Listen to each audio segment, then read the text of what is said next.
wanted to speak on the whole what my title say. Um, and when I say y'all hate black people, I'm really speaking about all people hate black people, especially black people, so-called black people. Yeah. The hate that we got within ourselves for ourselves is so deep, but it really come from us being unsure of what to do with all of these so-called freedoms. Um, it really don't got nothing to do with nobody else. It got everything to do with deep-rooted um, hate for ourselves that was embedded into our actual DNA through, being raped, being told and shown that we were less than for hundreds of years. It's psychological. So the hate that we got is psychological, and it's in our literally in our DNA at this point. So if we end it right there and no other group of people hated us, it would be devastating. And it is. But when you add on top of that, every group of people's common hate usually is directed towards us. People will come together in common, you know, they will have the one thing they might have in common is that they hate us, hate our group of people. And this is across religious, any culture in the world, that hate.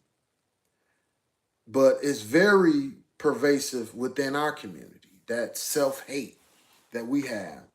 So what we see is the groups of people that so-called hate us, it seemed like, I ain't gonna say it seemed like, it's obvious that there's some self-hate within their groups. But instead of dealing with their self-hate, they project it onto us. And that's what seems to be going on with every race. Like I said, that common hate that they have towards us. And on top of that, the self-hate that we have for ourselves. So look, let's read. It say, what did it say? Hatred and prejudice towards black people, known as anti-black racism and anti-blackness, is a deep-rooted issue with historical origins in slavery and colonialism. The systematic discrimination, this systematic discrimination has manifested through centuries of oppression, resulting in significant and pervasive inequalities that continue to harm black communities today. That's not called wokeism. That's called observation. That's called um, basically writing down what has happened, right? And what's still happening. That's not wokeism. And what's so crazy about this wokeism shit that people trying to demonize being woke, like to be woke? Like, I don't know how you could demonize being awake. Anybody that would demonize being awake, that got to be some that devilish, wicked spirit. You want to put everybody to sleep? Because that's the only alternative to being woke. There's only one alternative to being woke. It's to be sleep.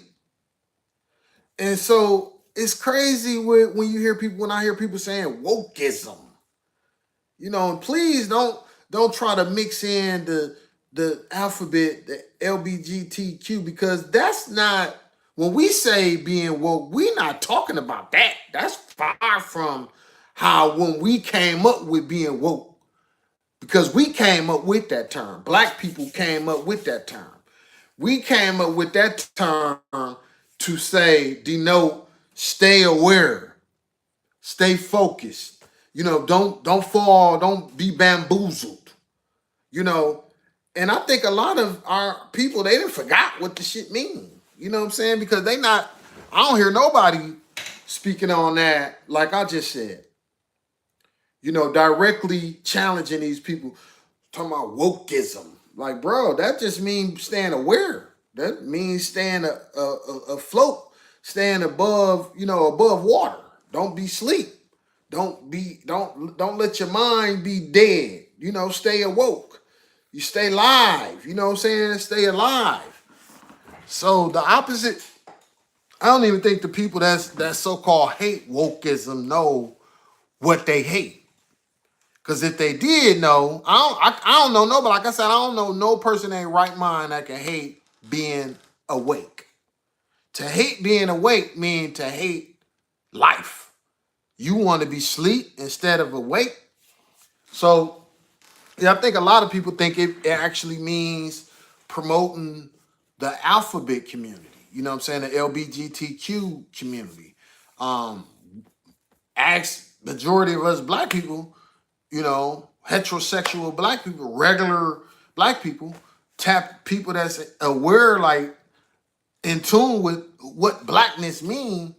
We definitely don't look at being awake as that. Like, actually, most of us don't even acknowledge that LGBTQ in the sense of like, we don't care about it one way or another. You know, it's like we're indifferent to it. Like it don't harm us or hurt us.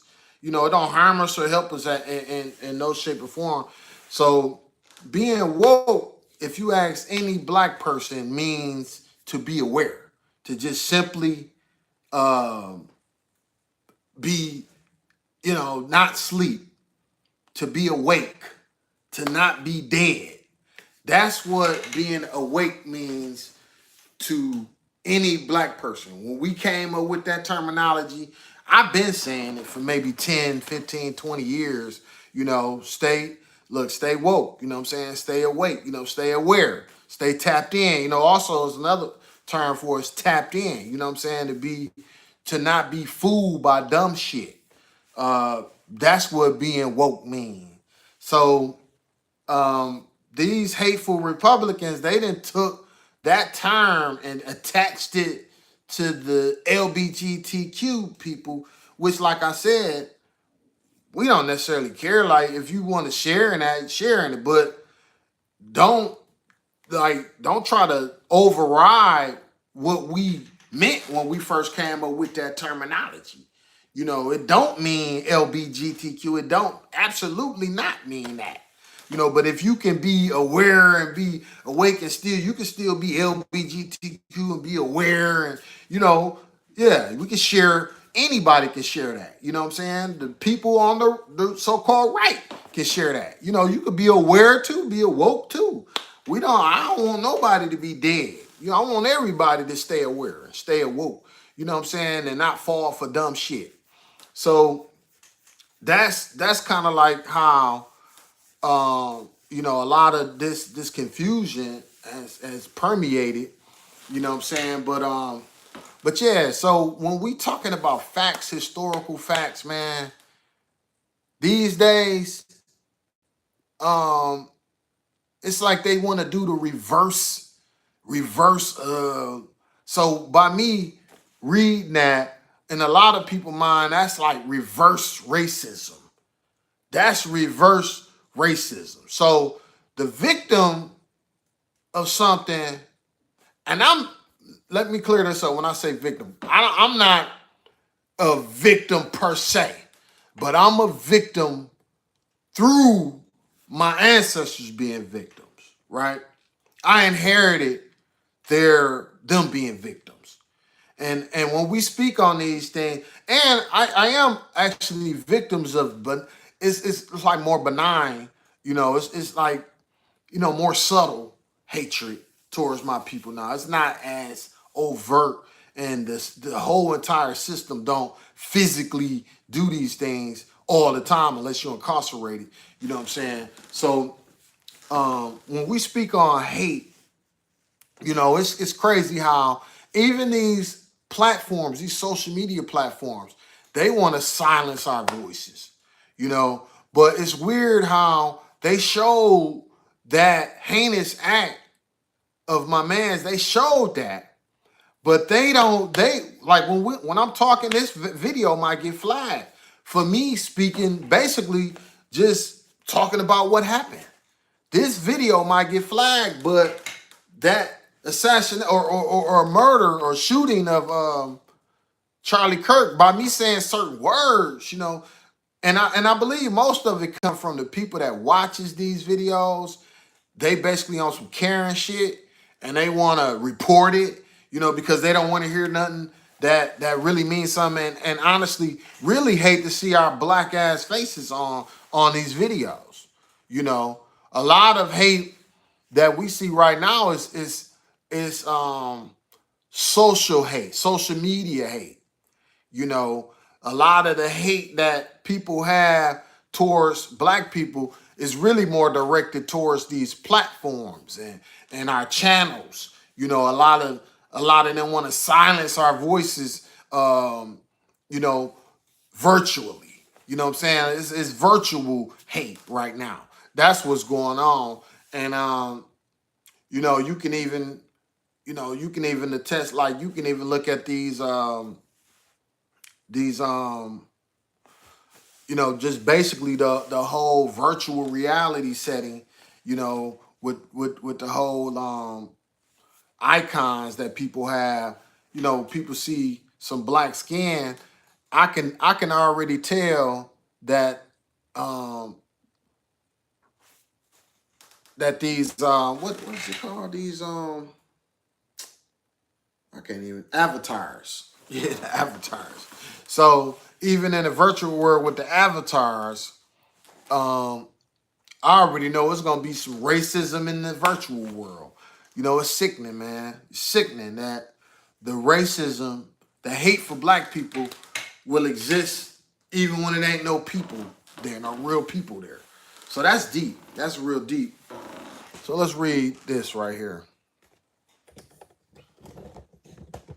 What did it say? I gotta turn it this way. All right, what did it say? Slavery and institutionalization, the that transatlantic slave trade, and the enslavement of Africans established a brutal system of racial hierarchy based on the idea of black inferiority.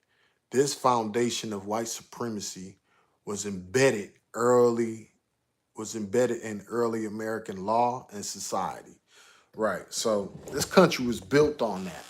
So it's strange that this country being built on being brutal, built on killing, slaughtering, assassinating people. Now, when it happened to them, it's just like back in the day when the people that inhabited this land first rose up against their oppressors, which the colonizers. They called it slaughters. They called it, you know, something wicked. But when they was doing the same thing to them people, you know, the narrative, it's always a narrative that gets spent in this country. And that's the real culprit.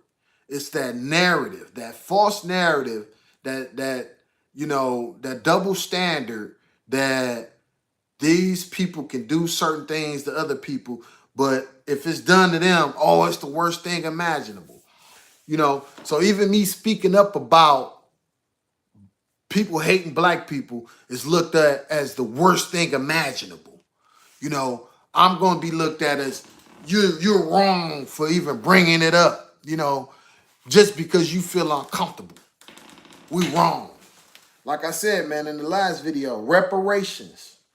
Reparations. Once we get them reparations, y'all won't have to worry about it. Y'all can have the workforce. Y'all can have everything. I would even agree that we shouldn't even be allowed to work after reparations. You know, make a law where we don't have to work. We just taken care of. That would be dope. No black people, no Mexicans, no y'all can just have all white people be working. Y'all be the workers. Y'all go out here